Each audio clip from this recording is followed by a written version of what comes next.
This podcast is your host, the real Ed Oliver. Today, we're going to go over some quick free agency moves that I think should happen for the Washington Wizards. Just a quick who should stay, who should go, who should the Wizards bring back, whose contract expires after this year, such as Thomas Bryant, Anthony Gill, Raul Neto, Tomas Satoransky, Cassius Winston, and also Ishmael Smith. We're going to do a quick who should stay, who should go. Let's get to it. You are Locked On Wizards, your daily Washington Wizards podcast. Part of the Locked On Podcast Network, your team every day.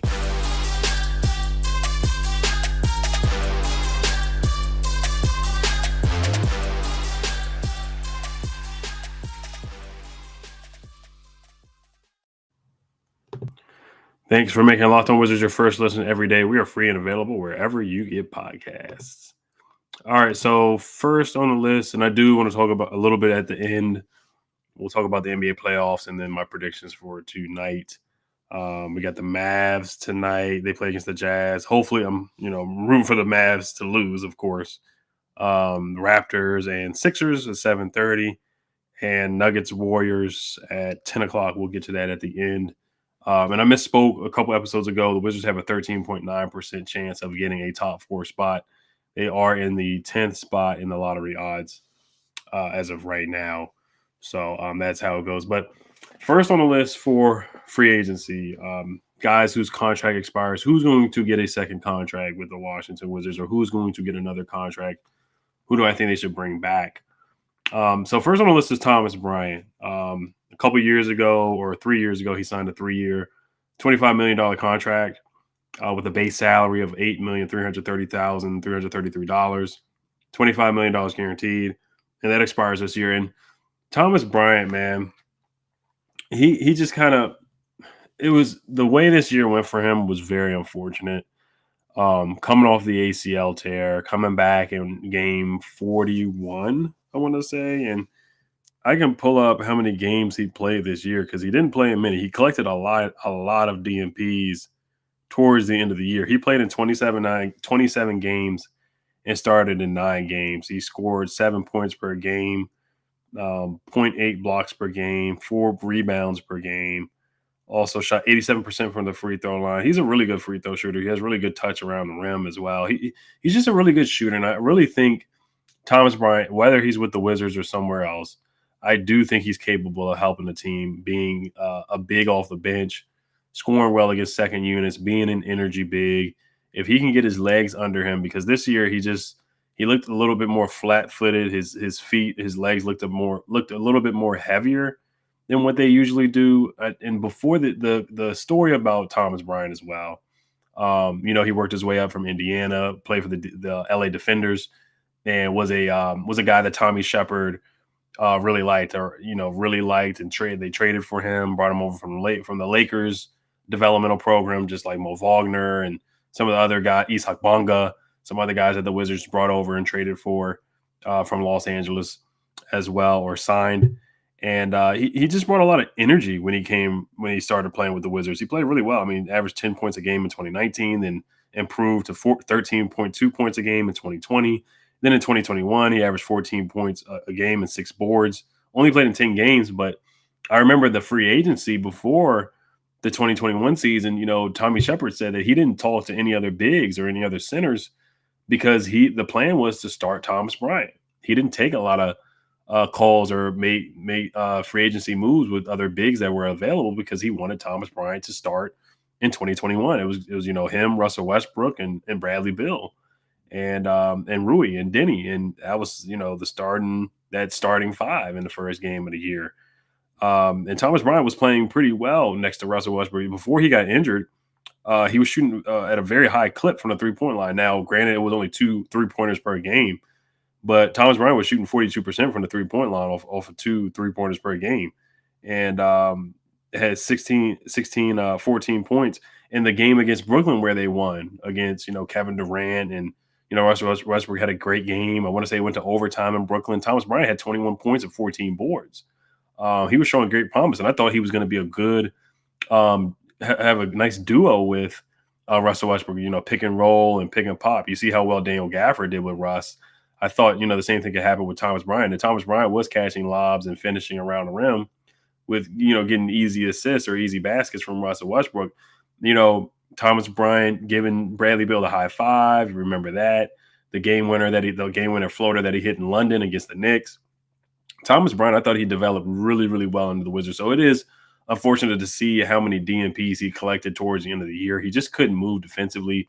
You look at the clip where Duncan Robinson was just running, it looked like he was just running a circle around the guys, really. It was almost like a circus act, it looked like, where he was just running around and making the Wizards look kind of like they were stuck in quicksand there. And Thomas Bryant was, playing drop coverage. It's not 100% his fault, but that's just kind of how it was defensively for him. And then it was just tough for him with the three-man, big man trio trying to fight for minutes with Montrezl Harrell when he came back and fighting with Daniel Gafford for minutes. But, all before the season started, before he came back, we were just like, hey, Thomas Bryant is a guy that can add a different dimension to the big man spot where he can knock down threes, he can space the floor, he can hit a mid-range jumper.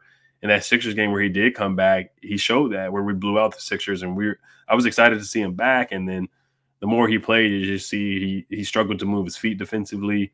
He struggled to finish around the rim as well. So it was tough for him, and he did become almost unplayable. And it was between Porzingis and Gafford. And once Porzingis came, it's like, hey, we're just going to play two bigs. We're not going to play three bigs like we did last year with Alex Len, Gaff, and Robin Lopez. And we're not going to play three bigs again like we just did a week ago with Montrez and Gafford and Thomas Bryant, so it just wasn't going to work like that. And I did think it was better just having two bigs with Porzingis and Gafford out there. And then Thomas Bryant was just the odd man out. And it's unfortunate. It really is to see that. So for me, the answer for me, I know I went on a tangent there, but I don't see Thomas Bryant returning to the Washington Wizards. They definitely could have tried to trade him before the trade deadline, but he just came back too late. And he just wasn't consistent enough and didn't show enough. And then he just fell on the rotation. He shot almost a career-low in field goal percentage at 52% from the field, shot 28% from the three-point line. So he didn't shoot the ball well from the three either, which was supposed to be the swing skill for him. Shot 61% on two-pointers, which is his career low as well.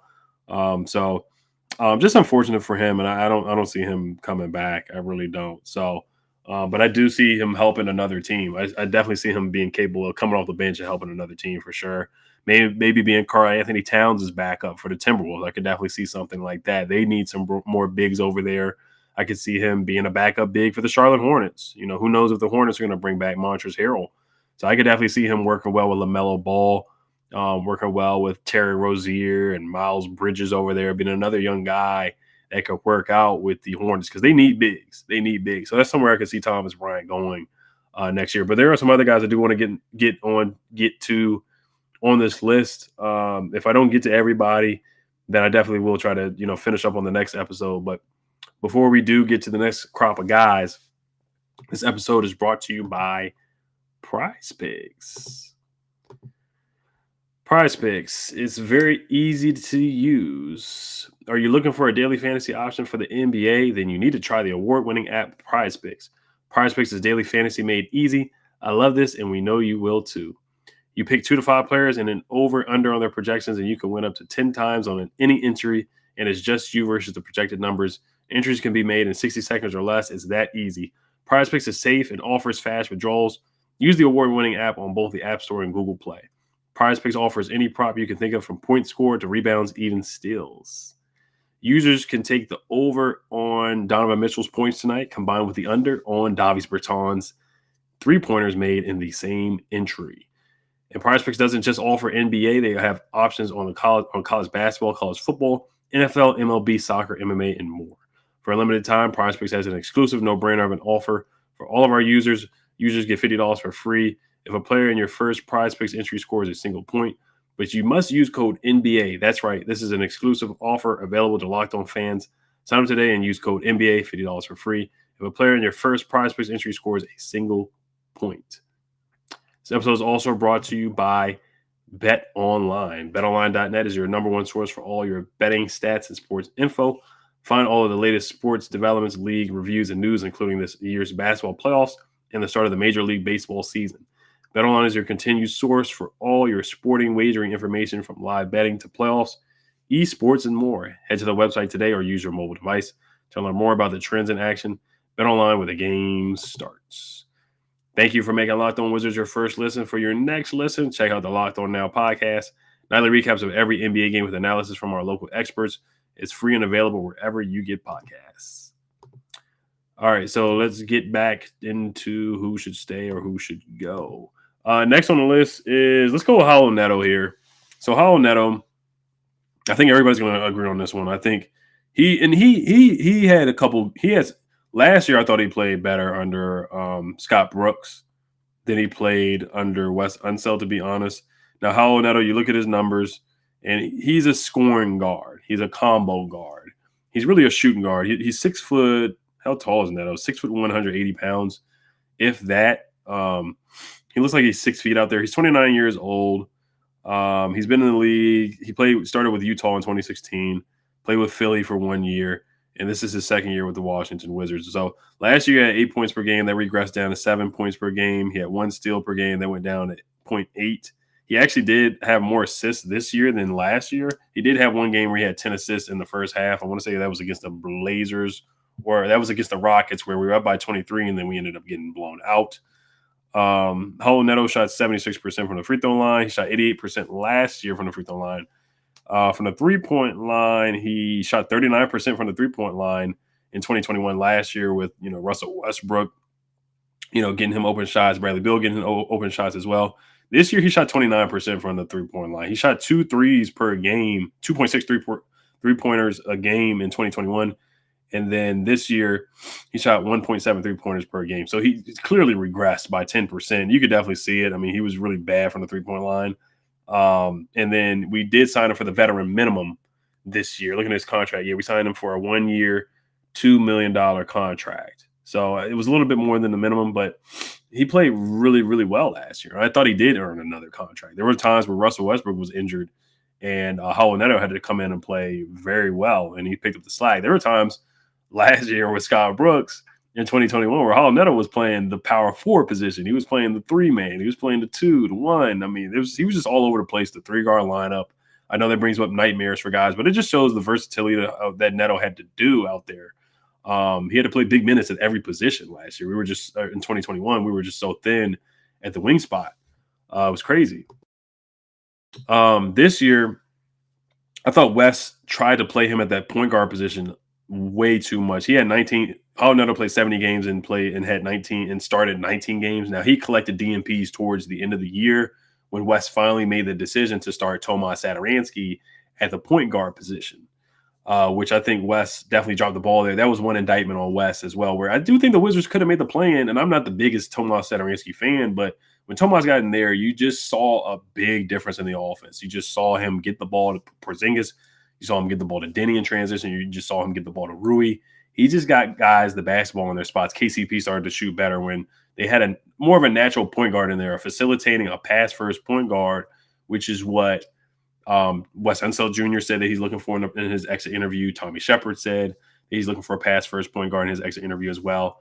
And Tomas was that. Raul Neto was just more of a scoring guard where you could just tell he kind of had tunnel vision. He was looking to score the basketball. That's Raul Neto's calling card, is going out there and scoring. Also, Raul is a liability on defense. He really is.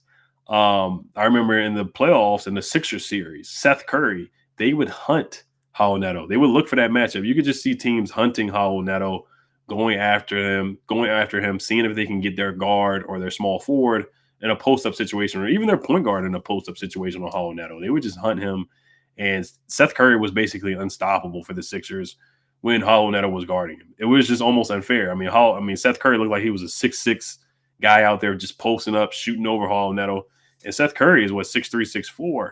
And, you heard what Bradley Beal said, the assistant GM, on the post-game show on NBC Sports Washington, saying that, hey, we need taller guards.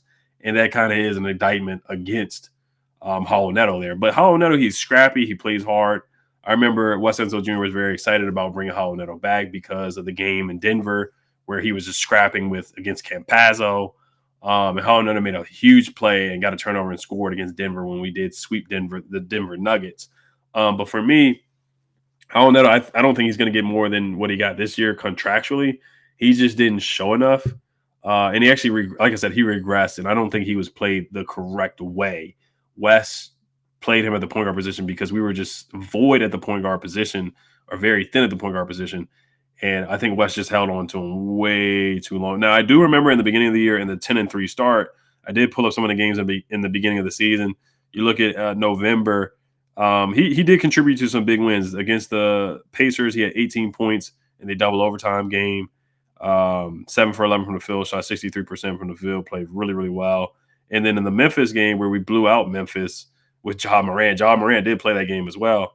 Raul Neto had 15 points and was 7 for 8 from the field, and we had this guy on a minimum contract. And I remember a lot of people on Wizards social media was just praising bringing him back and how well he played. So, but personally, I would not bring back Raul Neto.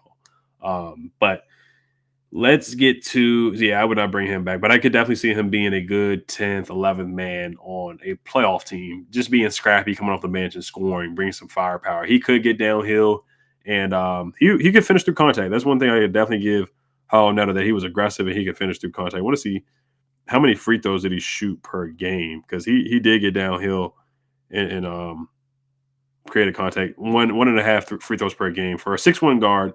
That's pretty solid, to be honest. Now, before we get to the guys left on the list, is Tomas, Anthony Gill, Cassius Winston will be a free agent coming up. And then also Ishmael Smith. There's a team option on Ishmael Smith. So I'll do Tomas, and then we'll do part 2 on tomorrow.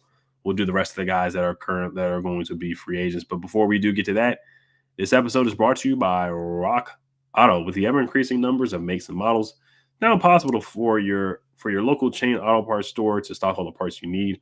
Why endure often pointless or seemingly intimidating questioning like, is your Odyssey an LX or an EX? And wait while the person behind the counter orders the parts on their computer, choosing the only brand their warehouse happens to carry. You have computers with access to rockauto.com at home and in your pocket. Save time and money when using Rock Auto. Rock Auto is a family business serving do-it-yourselfers for over 20 years. Rock Auto prices are reliably low for every customer. Go explore their easy-to-use website today to find the solution to your auto part needs. Go to rockauto.com right now and see all the parts available for your car or truck. Right locked on in their How Did You Hear About Us box so they know we sent you. Amazing selection, reliably low prices, all the parts your car will ever need. rockauto.com. All right, so based on all the guys on the list, I said I would not bring back next year. So Thomas Bryant, I wouldn't bring him back. Raul Neto, I would not bring him back. I think we're going to change our tune here. So Tomas Satoransky, he was bought out by the Spurs, or they agreed on a buyout. Personally, like I always say, I was not the biggest fan of bringing Tomas in, because at the time I was team lot of guys. I was like, hey, there is no point in bringing another point guard in here. We need to play Isaiah Todd.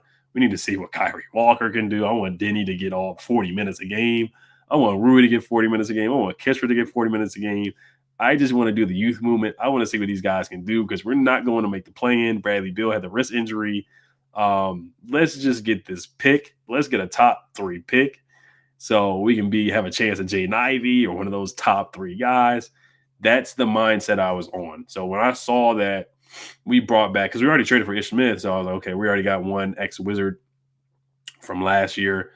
Then we brought in, then we're signing Tomas Satoransky, another former Wizard. Like, what is going on here? Is this, Tommy Shepard? I know people comparing to Ernie Grenfell. Is this the reincarnation of bringing back Trevor Ariza with a playoff push, the never ever tank type thing? Is this what we're doing right here? So I was not a big fan of bringing Tomas Satoransky back, and I know that everybody eats thing. He played really well with Bradley Beal a couple years ago when they had that thing going on. Everybody eats, and Tomas was passing the ball very well. But we kind of know what Tomas is. Tomas, offensively, he's a great passer. He's a great facilitator. He has the sneaky athleticism. He's a great vertical leap. He's very athletic, but doesn't really show it all the time. But we kind of know his offense is limited. He's not going to go out there and score 20 points a night, or really 10 points a night. But honestly, he did what the Wizards needed him to do. And especially out there with Kristaps Porzingis. He got KCP shots, he got Rui shots, he got Denny shots. He was able to go out there and not get in the way of guys developing and get guys better. He actually motored guys and made guys better. Him and Porzingis had a nice 2-man game. They did play overseas together, So they already have that relationship. So that really worked out as well. I do think Tommy Shepard thought about that, bringing when he brought him in, that he just has familiarity with Porzingis as well. So let's look at Satoransky's uh, straight up numbers on Basketball Reference. Just look at some percentages here. Look at him comparing. He just wasn't getting a lot of playing time with the Spurs at all. Was on the Pelicans as well. So it wasn't just he wasn't just on the Spurs, but he was on the Pelicans. And then I want to say he got traded to the Spurs, and then he agreed on a buyout. So, but with the Wizards, Thomas averaged 5 points a game, 5 assists per game, which is pretty darn solid. 84% from the free throw line, shot 54% from the two, and shot 27% from the see. He's a mediocre 3-point shooter. 27% from the three, shot 1 3 per game. 47% from the field, which is pretty underwhelming, to be honest with you. As far as a scorer and a guy that puts pressure on the defense, he just doesn't do that offensively. Played in 22 games and started 10 games, and Wes didn't really know how to use him correctly. You saw in the first couple of games, he was in a lineup with Ish, which is not terrible, but he kind of had Tomas at like a small forward position sometimes, or a shooting guard position, which Tomas does have that versatility where he's capable of doing it. But if you want the best out of Tomas, he's really a 6'7" point guard. Yeah, he's 6'7", 210 pounds. He's a 6'7" point guard. That's where you're going to get the best out of Tomas, where he brings the ball up, he facilitates, gets initiate guys, and he's better defensively. He was better defensively than Raul Neto. That was a huge difference there. That Lakers game where he walled up on LeBron, got a couple steals, created some fast breaks.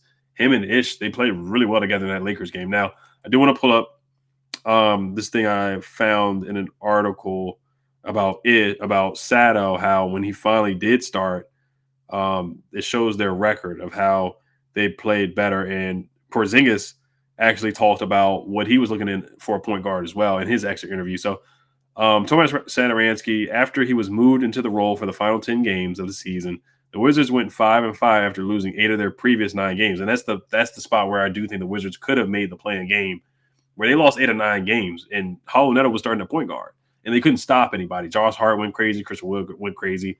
And like I said, that was an indictment on Wes. Wes took too long to finally have Tomas in there as a starter. And I think that really hurt the Wizards. They won 4 out of the first 5 games that he started. I mean, that's a huge change there. Satoransky, he brought a pass first. This is an article from NBC Sports Washington. Satoransky brought a pass first mentality to the position, as evidenced by his 0.13 assists, 10 rebound game against the Magic on March 30th. He was I want to say it was the first. Yeah, he became just the third player in NBA history to have a 0-point double-double, a 0-point double. And that just defines who Tomas is. Tomas is not a scorer. He's a pass first point guard. Tommy Shepard did say that, the point guard position has turned into a points guard position. So this is from Tommy Shepard as well. Tomas did a great job. He did a great job through all. Actually, this is from Porzingis. He said Tomas did a great job. He did a great job through all this time that we played together. He played at a really good level. We'll see who the point guard next season, but that would be the right fit probably. So Porzingis said this about Tomas, and I'm not surprised because they played really, really well together. So Tomas, having that 0-point double-double game, it just kind of showed who he is. And then he had the sneaky athletic dunk in one of the games. But the offense just looked better. It looked a lot smoother. They were passing the ball. It was games where they were getting, 28, 30 assists, multiple guys in double figures. And Tomas was the catalyst to that. He was the head of the snake for that. And he was a solid defender as well. He's not a shutdown, lockdown defender, but he's a guy that can get his hands in the passing lanes. He is scrappy. He's athletic. He can move his feet. And I think he is a guy that I would bring back. Right now, his contract, he's on a 1-year, $468,119 deal right now, which is very favorable. Bringing him back, we'll see what the money is going to be. Maybe it would be like a $2 million deal, $3 million deal, something like that. I don't know how much his AAV is. I'm looking on Spot Check right now just to see if they do have a AAV for him and an average salary that they think, or a projected salary that they think he would get, and they do not at the moment. So we'll see how they work that out. But I do think he's a guy that Tommy Shepard would love to bring back. How Tommy Shepard likes to bring some of the old guys back. So, but that's somebody I think would bring back. So I would not bring back Raul. I would not bring back Thomas Bryant. The guys that we do have left on the list that I will do tomorrow is Anthony Gill, who has a qualifying offer, which they could bring him back. And, of course, Bradley Beal's on the list. Got to get to him. And then also Ishmael Smith, who has a team option. So I'll get to him as well. But those are the guys on the list right now. And like I said, I'll get to the guys tomorrow. But let's quickly go over the playoffs. My picks tonight, I got the Sixers beating the Raptors. I got the Jazz beating the Mavericks, and I have the Warriors beating them. So this is pretty easy. Tonight I got Sixers, Mavs, Warriors. So you guys let me know what you guys think. You guys can comment down below. If you have any more mailbag questions, you can comment down below as well. Thank you guys for listening and making Locked On Wizards your first listen every day. And make your second listen Locked On NBA from the first jump ball of the play-in tournament to the last possession of the finals. Locked On experts take you deep inside the playoffs with insight and analysis affecting all 30 teams. All right, you guys.